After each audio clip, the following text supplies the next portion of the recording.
कभी आपने नोटिस किया या पता नहीं कि जब माँ के गर्भ में बच्चा होता है, कितना बड़ा होता है, छोटा सा है ना, भ्रूण, एक छोटा सा कण होता है ना, लेकिन एक ऑटोमेटिक हर दिन वो बढ़ता है ना, हर दिन वो बढ़ता है क्योंकि वो माँ के गर्भ में होता है। वही बच्चा अगर माँ के गर्भ से बाहर हो जाए तो वो बढ़ खत्म हो जाता है, लेकिन जो माँ के गर्भ में होता है हर दिन वो बढ़ता है। सेम इसी तरीके से हम अपने परमेश्वर पिता के हाथों में होते हैं तो हर दिन वो हमें बढ़ा रहा है। आमीन, हालेलुया।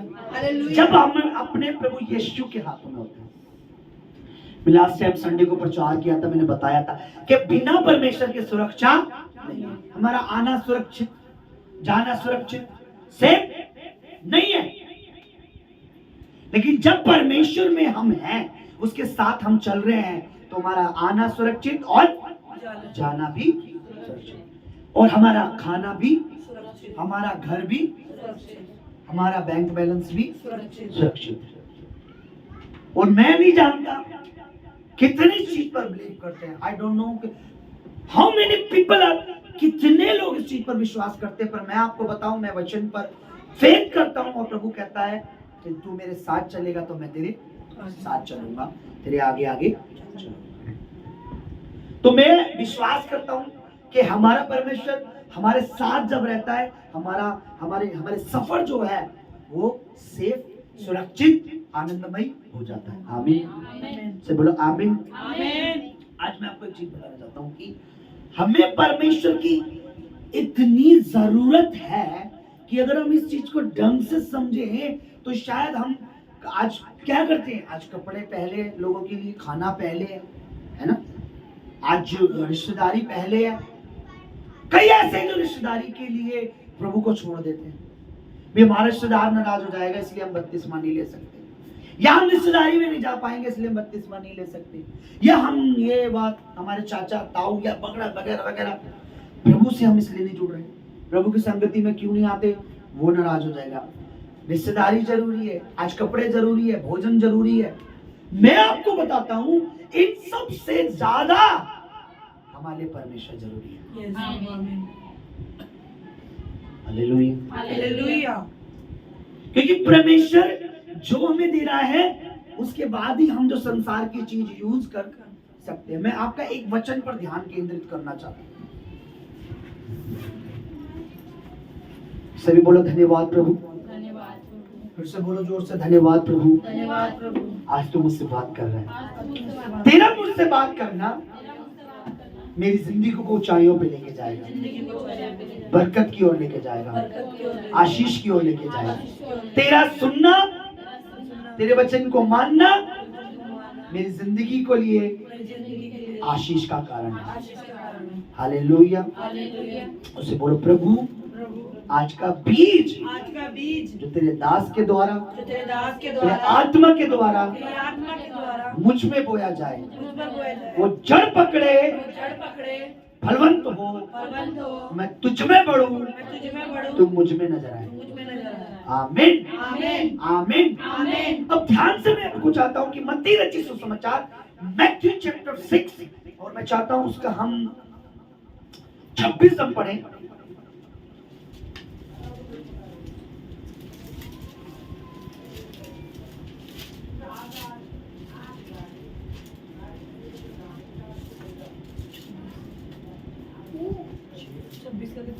पहले 25 पढ़ दीजिए, 25 पढ़िए जोर से। इसलिए मैं तुमसे कहता हूं, मत्ती नया नियम की पहली पुस्तक, पेज नंबर 10, सिर्फ 10 पेज नंबर है। मत्ती नए नियम की पहली पुस्तक है।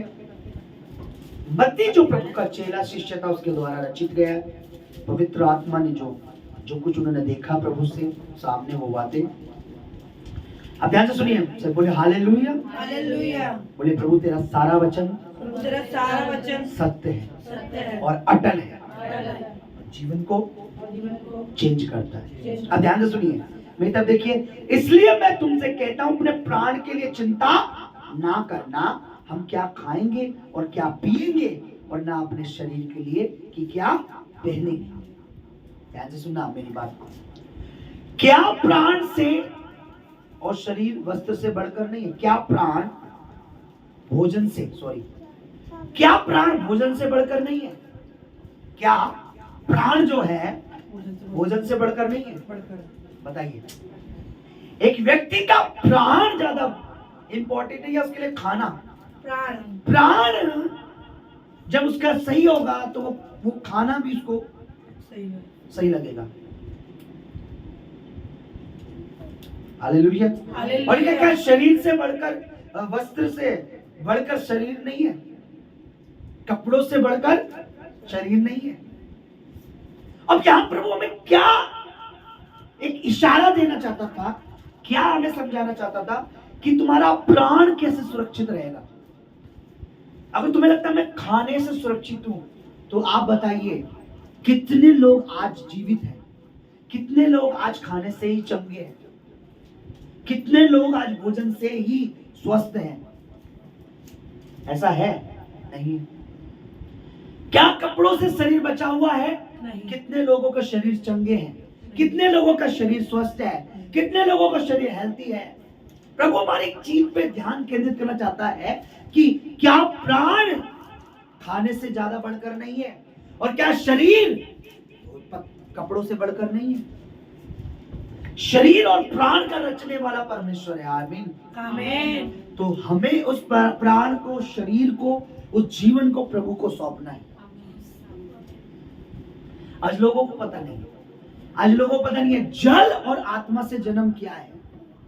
उन्हें बपतिस्मा ऐसा लगता है जैसे कि धर्म परिवर्तन। उन्हें लगता है जात बदल गई, कुल बदल गया, ये बदल गया, वो बदल गया। असल में हमारा प्राण जो है वो सेफ हो जाता है जब हम प्रभु को अपना जीवन देते हैं। आमीन। हमारा प्राण सेफ हो जाता है, हमारा प्राण बच जाता है, हमारी आत्मा सेफ हो जाती है, हमारा शरीर भी भला रहता, चंगा रहता है। Hallelujah hallelujah. कब? जब वो प्राण, वो शरीर हम अपने परमेश्वर को सौंप देते हैं। क्या लिखा है? भोजन से क्या प्राण बढ़कर नहीं, और शरीर क्या वस्त्र से बढ़कर नहीं है? 28 में लिखा, इसलिए तुम वस्त्र के लिए चिंता क्यों करते हो? जब मैंने प्राण दिया है तो उसके लिए मैं भोजन भी दूंगा।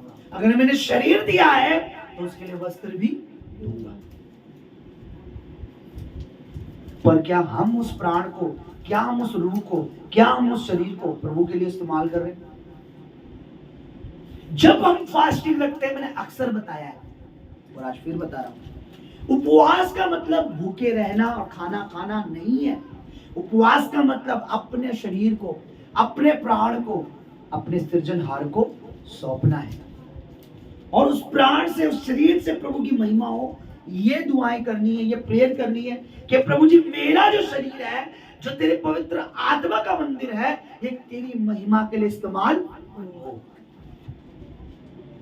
मैं अक्सर कहता हूं, जब आपको किसी को बचाना है, आपको लगता है कोई पाप में है, आपको लगता है कोई बुराई में है, अगर आपको लगता है कोई बीमारियों में, परेशानी में है और वो भवन में नहीं आ रहा है, जिस दिन आप उपवास करो, प्रेयर करके जाओ उसके घर में, परमेश्वर का आत्मा काम करेगा दुगने तरीके से।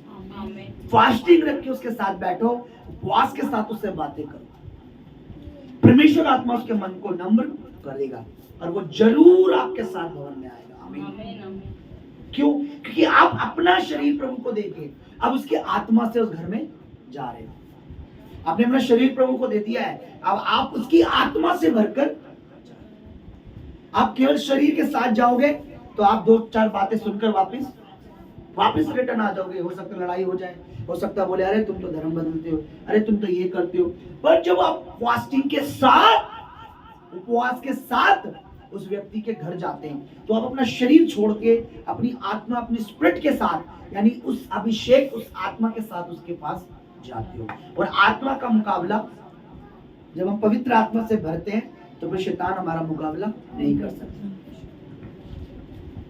आप देखना, कभी भी आप शरीर में जिद बहस करोगे कोई नहीं आने वाला प्रभु में। लेकिन जब आप उपवास के साथ किसी को समझाओगे, फास्टिंग के साथ किसी को कॉल पे बात करोगे कि आपको लगता है मेरा कोई रिश्तेदार है, कॉल पे बात करो। जिस दिन आपका उपवास है उससे बात करो कि आप क्यों नहीं आते भवन में, क्यों नहीं आते प्रभु में? प्रभु आपका जीवन बचाएगा, परमेश्वर आपका आत्मा बचाएगा। आप जब उससे बात करोगे ना, परमेश्वर का आत्मा काम कर रहा होगा आपके साथ। आमीन। पवित्र आत्मा आपके साथ संगति कर रहा होगा। इसलिए प्रभु ने बोला है कि अपने अंगों को परमेश्वर को सौंप दो। वचन में लिखा है, क्या लिखा है? अपने अंगों को किसको दे दो? अपने अंगों को परमेश्वर को सौंप दो। परमेश्वर अंग क्यों मांग रहा है हमारे? क्या जरूरत है हमारी इस बॉडी की? उसको क्या जरूरत है हमारी इस हड्डियों की? क्या जरूरत है हमारे इस मन की? क्या जरूरत है इस बुद्धि की? क्या जरूरत है इस जीभ की? क्योंकि हमारा परमेश्वर इसके द्वारा, हमारे जीवन के द्वारा औरों को भी आशीषित करना चाहता है, बचाना चाहता है। समझ रहे आप? तो हमें जब फास्टिंग, आज हमारे लिए उपवास, मैं सच बता रहा हूं रियल में, कि आप बिलीव नहीं करोगे, उपवास हमारे लिए बहुत जरूरी है। पर कौन सा फास्टिंग? ट्रू फास्टिंग, सच्ची फास्टिंग, सच्चा रोजा, सच्चा उपवास। सच्चा उपवास क्या है? फास्टिंग करके परमेश्वर के साथ बैठना, फास्टिंग करके परमेश्वर के वचन को सुनना, फास्टिंग करके परमेश्वर के वचन को बताना, फास्टिंग करके परमेश्वर की गवाही देना, फास्टिंग करके परमेश्वर की गवाही सुनना, फास्टिंग करके आराधना करना, फास्टिंग के साथ रहकर। जब हम फास्ट, कई लोग क्या करते हैं, फास्टिंग करा, पूरे दिन घर में टीवी देखा, सुबह फिल्मी गाने स्टार्ट हो गए, सुबह से ही व्हाट्सएप पे स्टार्ट हो गए, हाय हेलो, सुबह से ही फेसबुक पे स्टार्ट हो गए पूरे दिन। फिर शाम को प्रार्थना करी, आमीन, पूरे दिन बाइबल उठाएंगे। सुबह जिस दिन आपकी फास्टिंग हो, उठते के साथ आप अपनी बाइबल को उठाओ। सुबह उठते ही आप दुआ करो, सुबह उठते ही टीवी खुल जाएगा, सुबह उठते ही उसमें गाने लग जाएंगे। तो आपने क्या करा? आपने शुरुआत में उपवास में अपने आप को सबसे पहले शैतान को दे दिया, क्योंकि आपने उठते तो वो काम करा नहीं जो प्रभु का कार्य। सुबह उठते ही आपकी प्रेयर होनी चाहिए, सुबह उठते ही आपकी छोटी सी प्रेयर चाहे क्यों ना हो, कि प्रभु आज उपवास वो हो जो तुझे पसंद है। आमीन। प्रभु आज फास्टिंग वो होनी चाहिए जो आपको पसंद है। समझ रहे आप? और मैं हमेशा कहता हूं कि उसका ग्रेस मांगोगे, आप बिना अनुग्रह के कुछ करोगे, आप 1 किलो 2 किलो 10 किलो उठाओगे, हो सका 15 किलो भी उठा लो, 20 किलो भी। लेकिन जब आप प्रभु से अनुग्रह मांग के वही काम करोगे, तो आप 100 किलो भी उठा सकते हो। आमीन। आप उठा लोगे, क्योंकि आपको अकेले नहीं उठाना, अब उस भार को आपके साथ कौन उठा रहा है? परमेश्वर। आमीन। तो उपवास जो करो आप, आपका प्राण, आपका शरीर और आपका मन तीनों प्रभु के साथ होना चाहिए। क्योंकि लिखा है, क्या शरीर वस्त्र से बढ़कर नहीं है? क्या प्राण भोजन से? क्या हमारा जीवन जो है, क्या खाने से बढ़कर नहीं है? आप बताइए, समझ रहे आप? हालेलुया। तो हम जब परमेश्वर के साथ बैठते हैं, जब हम परमेश्वर के साथ उपवास के संग बैठते हैं, तो परमेश्वर हमें सिखाता है कि हमें कैसे चलना चाहिए। हमारे सुबह मॉर्निंग की जो सुबह हम जब उठते हैं, हम जिस दिन हमारा उपवास होता है, हमारी सबसे पहली दुआ ये होनी चाहिए कि आज वो फास्टिंग हो प्रभु जो आपको पसंद है। समझ रहे आप? क्योंकि हमें उपवास करना नहीं आता, वो हमें सिखाएगा। मैं सच कह रहा हूं, मुझे प्रभु का वचन प्रचार करना नहीं आता, लेकिन उसका आत्मा हमें सिखाता है। बाइबल कहती है हमें जैसी प्रार्थना करनी चाहिए वैसी हमें आती नहीं है, पर परमेश्वर का आत्मा हमारी मदद करता है उन प्रार्थना को करने के लिए हमारे अंदर से। तो जब वो हमारी प्रार्थना करने में मदद कर सकता है, तो क्या हमारे उपवास करने में मदद नहीं करेगा? आप मुझे बताइए, क्या हमारी फास्टिंग में मदद नहीं करेगा? जब भी हम उपवास करेंगे, हमें परमेश्वर से मांगना है। अगर आपको आपके कई बार परमेश्वर बात करता है, आपके मन में आता है मैं 3 दिन फास्टिंग रखूं, पर उसी समय शैतान आप कह रहे 3 दिन कैसे भूखे रहेगा तू? 3 दिन खाना कैसे नहीं खाएगा तो वीकनेस नहीं होगी? खाना छोड़ देगा तो कमजोरी नहीं होगी, या बहुत सी चीजें ऐसे, अरे 3 दिन बहुत होते हैं, है ना। पर उसी समय आपने परमेश्वर से अनुग्रह मांगना है। परमेश्वर पता है क्या बोलेगा, अरे 3 दिन यूं ही निकल जाएंगे बेटा, मैं तेरे साथ हूं, टेंशन मत ले। अभी हमने 7 डे उपवास प्रार्थना करी थी, मुझे तो ऐसा लगा कि हमने दूसरे तीसरे दिन ही खत्म कर दी। वो 7 दिन कब चले गए, कब बीत गए पता भी चले नहीं। हमने 21 दिन उपवास प्रार्थना करी थी, वो 21 दिन कब चले गए पता नहीं। उससे पहले हमने 40 दिन करी थी, वो 40 दिन कब चले गए हमें पता नहीं चला। पर कब नहीं पता चला, जब हमने उससे मांगा, प्रभु तू हम पे अनुग्रह कर कि हम ये काम कर सके। उपवास ही नहीं सुबह उठे आपने आंख खाली, उपवास से पहले आपने मांगना है कि परमेश्वर कल उपवास है, कल फास्टिंग है, उसके लिए मुझे आपका अनुग्रह चाहिए, चाहे 1 दिन की है। हो सकता है उस 1 दिन को भी खराब करने की सोचे शैतान। आप सुबह फास्टिंग रखें, मतलब अगर आपके पेट में दर्द कर दे और यार आज तो फास्टिंग नहीं हो पाएगी, क्यों ना मैं खाना, ऐसे ही करता है वो, ऐसे ही करता है। उसने अय्यूब को बोला, परमेश्वर से उसको पता था कि इंसान शरीर के बदले, जान के बदले कुछ भी दे सकता है। उसने अय्यूब का शरीर खराब कर दिया ताकि अय्यूब प्रभु की निंदा करे। और पता है वहां क्या लिखा है, अय्यूब की किताब में लिखा है कि शैतान को पता था, शैतान ने बोला मनुष्य अपने प्राण के बदले, अपनी जान के बदले कुछ भी दे देता है। अब इसकी जब मैं प्राण को, इसकी जान को हानि पहुंचाऊंगा, इसके शरीर को, तो ये जरूर प्रभु की निंदा करेगा।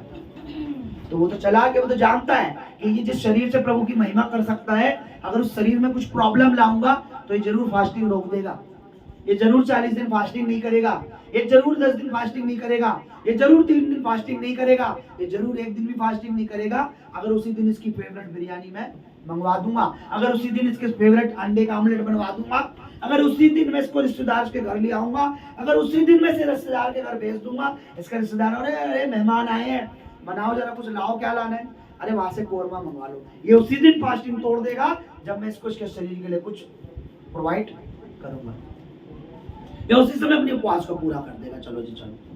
पर नहीं, हमने ग्रेस मांगनी है कि खुदा अगले दिन, आज आपने उपवास में हो, आपको आने वाले उपवास के लिए अभी से बोलना है प्रभु, ताकि मेरी फास्टिंग सुबह उठकर खराब ना हो सकता है वो आपके सामने टीवी आप ना खोलो, कोई और आपका हस्बैंड, आपका पति है, कुछ टीवी खोल के आपके सामने वो चीजें लगा दे जो आपको नहीं देखनी। हो सकता है आपका बच्चा जिद करे, फिल्मी गाने लगा दे। हो सकता है उसी दिन आपका रिश्तेदार आ जाए, आपसे किसी की बुराइयां करना चालू कर दे। क्योंकि उपवास केवल ऐसे ही नहीं खराब होता कि खाना खा लिया आपने, ना, उपवास तब भी खराब होता है जब उस दिन आप उठकर सुबह सुबह किसी की बुराई करना चालू कर दो, चुगलियां करना चालू कर दो, वो आपको उपवास नहीं हुआ। क्योंकि परमेश्वर वचन कहता है नम्र बनो, दीन बनो, मैं उसी उपवास से प्रसन्न होता हूं जिसमें मनुष्य अपने आप को दीन करे। क्या करे? दीन का मतलब होता है अपने आप को झुकाना, अपने आप को प्रभु के आगे सरेंडर करना, अपने प्रभु को बोलना कि प्रभु तुझे जो भाता है वो मैं वो करूं। ये होता दीन होना। दीन होना ऐसे नहीं होता हाँ जी ओह सिस्टर जय मसीह की, हाँ मैं ठीक हूँ, अंदर कुछ और चल रहा है। पर अंदर से कैसे हो आप दीन हो? कैसे? प्रभु का भय मान लो और आप उस दिन अपना ट्रू फास्टिंग आप करो। और मैं इस सब चीज के लिए आपको सच बता रहा हूँ, इस सब चीज के लिए परमेश्वर से अनुग्रह मांगो। Hallelujah hallelujah. आज आपको कितना भी बड़ा कोई, कितना भी बड़ी मिनिस्ट्री क्यों ना दिखे, चाहे उसमें 20 लाख 30 लाख 10 करोड़ 1 करोड़ 20 करोड़ लोग क्यों ना हो,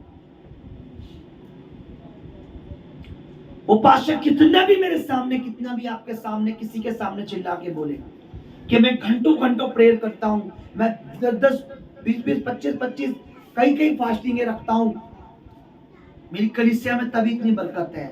पर मैं आपको बता दूं कि सीबी की मिनिस्ट्री तब तक खड़ी नहीं हो सकती, बनी नहीं रह सकती जब तक स्वर्ग का परमेश्वर उस पर अनुग्रह ना करे, जब तक परमेश्वर उन पे अनुग्रह ना करे, जब तक परमेश्वर अनुग्रह ना करे, वो कितनी भी दुआ कर ले वो बेकार है, कचरा है। वो कितनी भी प्रार्थना कर ले बेकार है जब तक प्रभु अनुग्रह के ना करे। प्रभु अनुग्रह करता है, परमेश्वर एक को उठाता है, एक को नीचे गिराता है। वचन में लिखा है, तू ऊपर भी करने वाला, ऊंची ऊंचाइयों पर भी ले जाने वाला तू ही है, और गिराने वाला भी तू ही। अगर तू किसी को गिराए तो उठ नहीं सकता। सो परमेश्वर का अनुग्रह है, वो प्रेयर कर रहा है, वो प्रभु का अनुग्रह है कि प्रभु से उठा रहा है। हालेलुया, ये प्रभु का ग्रेस है।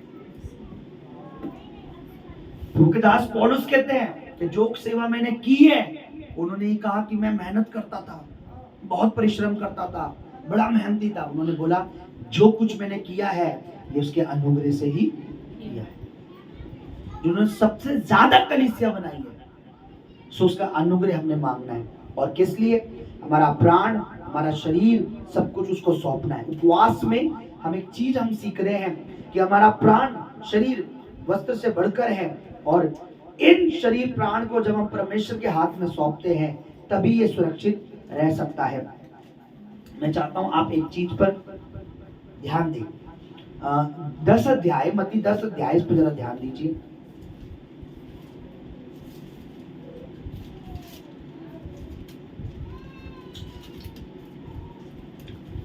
छब्बीस 27 मैं पढ़ रहा हूं आपके लिए। इसलिए मनुष्य से मत डरो, क्योंकि कुछ ढका नहीं जो खोला ना जाएगा, और ना कुछ छिपा है जो जाना ना जाएगा। जो मैं तुमसे कहता हूँ ध्यान में कहता हूँ, उसे तुम उजाले में कहो, और जो कानों कान सुनते हो उसे छत से प्रचार करो। अब देखो 28 वचन क्या कहता है, जो शरीर को घात करता है पर आत्मा को घात नहीं कर सकता, उनसे मत डरो। शरीर को चोट पहुंचा सकता है पर आत्मा को चोट नहीं पहुंचा सकता, उससे मत डरो। अब देखिए ध्यान से सुनना क्या लिखा है यहाँ पर। उनसे मत डरो, पर उससे डरो जो आत्मा और शरीर दोनों को नरक में नष्ट कर सकता। आत्मा और शरीर दोनों को नरक में डाल सकता, उस परमेश्वर से डरो। हमारा शरीर और आत्मा का जो रचयिता है, उस परमेश्वर से भय खाओ। किससे डरो? जो आत्मा और शरीर को दोनों को संभाल रहा है, जो आत्मा शरीर को दोनों को बनाने वाला है, जो आत्मा शरीर को रचने वाला है, उससे डरो, उसका भय खाओ। हालेलुया। अब प्रभु ये नहीं कह रहा किसी को भी जाके मारो, लिखा डरो मत। तुम्हें कोई प्रार्थना करने से मना करे, डरो मत। आराधना से मना करे, डरो मत। वचन पढ़ने से मना करे, डरो मत। उपवास से मना करे, डरो मत। बोने से मना करे, डरो मत। पर उससे डरो जो शरीर और आत्मा दोनों को नरक में, यानी आग में, आग की झील में, है ना, जो शैतान के लिए तैयार की गई है। हालेलुया। सो हमें उससे डरना है, हमें उस परमेश्वर का भय मानना है। प्राण की चिंता मत करो, शरीर की चिंता, कपड़ों की चिंता मत करो, खाने की चिंता मत करो। आपको लगेगा अरे प्रभु को क्या पता, जब भूख लगती है, जब खाना नहीं मिलता तो कैसा होता है। उसको आपसे ज्यादा पता है। उसने 40 दिन बिन खाए पिए, आप तो रात में भी फास्टिंग नहीं रखते, उसने रात में भी नहीं खाया और दिन में भी नहीं खाया, ताकि अब उसे ये ना बोल सको भूख क्या होती है। इवन जिस दिन वो ज्यादा भूखा था, बाइबल कहती है जिस दिन उसे इतनी भूख लग रही थी, उस दिन भी उसको पूरे दिन खाना नहीं खाने दिया शैतान ने। जिस दिन उसका 40वां उपवास पूरा हुआ, लिखा बाइबल में, शैतान आया, उसे भूख लग रही थी, उसकी परीक्षा करता रहा। कभी उसे यहाँ ले जा रहा है, कभी वहां, कभी वहां, कभी वहां। लिखा रोटी इस पत्थर को बोल दे। और बाइबल लिखा जिस दिन उसे भूख लगी, जब उसे भूख लगी, कहता ना जब सब्र का बांध टूट जाता है, उसको इतनी जोरों की भूख लगी, उसे उस समय खाना चाहिए था। उस समय भी शैतान ने उसको देखते कितना सब्र करे, उसमें भी प्रभु ने सब्र किया। यानी कितने घंटे उसकी परीक्षा करी होगी, पूरा दिन शायद उसके साथ रहा हो, शैतान उसे कहता रहा हो, फिर भी उसने उस दिन भी उसने सब्र किया। हमारा सब्र, हमारी फास्टिंग तो तब तक होती है जब तक सामने कोई खाना, जैसी खाना आया फास्टिंग पूरी हो गई। पर हमारी सच्ची फास्टिंग तब पूरी होती है जब हम परमेश्वर की उपस्थिति में बैठते हैं, धन्यवाद करते हैं, प्रार्थना करते हैं, महिमा करते हैं। बोलो हालेलुया। हालेलुया। उससे सब्र मांगना है। बोला खुदा जैसे तूने प्रभु तेरे अंदर सब्र था, 40 दिन 40 रात तू दिन खाए रहा, ऐसे ही उपवास में मुझे भी सब्र दे, मुझे भी सब्र दे, मेरे बच्चों को भी सब्र दे, हर एक हम उपवास कर सके। अपने दास को मैं अपने लिए कहता हूं, खुदा तू मुझको सब्र दे, अपनी दासी को सब्र दे, वो हमारे अंदर करके हम उपवास करें। तो जिस दिन हम उपवास ना करें उस दिन हमें भूख लगे उपवास करने की। जैसे खाने की भूख लगती है ना 3 टाइम, ऐसे में फास्टिंग की भूख लगे अंदर हो कि यार कब फास्टिंग, दोबारा जल्दी से मैं फास्टिंग करूं। हालेलुया। ऐसा होगा यीशु मसीह के नाम में, ऐसा होगा यीशु मसीह के नाम में कि हमारे अंदर उसके प्यार की भूख जगेगी, हमारे अंदर उपवास की भूख जगेगी, हमारे अंदर आराधना की भूख जगेगी, हमारे अंदर उसकी गवाही देने की भूख जगेगी, हमारे अंदर उसके लिए बोने की, उसके लिए होने की, उसके लिए करने के लिए भूख जगेगी। ऐसा होगा प्रभु यीशु मसीह के नाम में, क्योंकि वो हमें नहीं छोड़ने वाला। Hallelujah, hallelujah. आइए हम अपनी जगह पर खड़े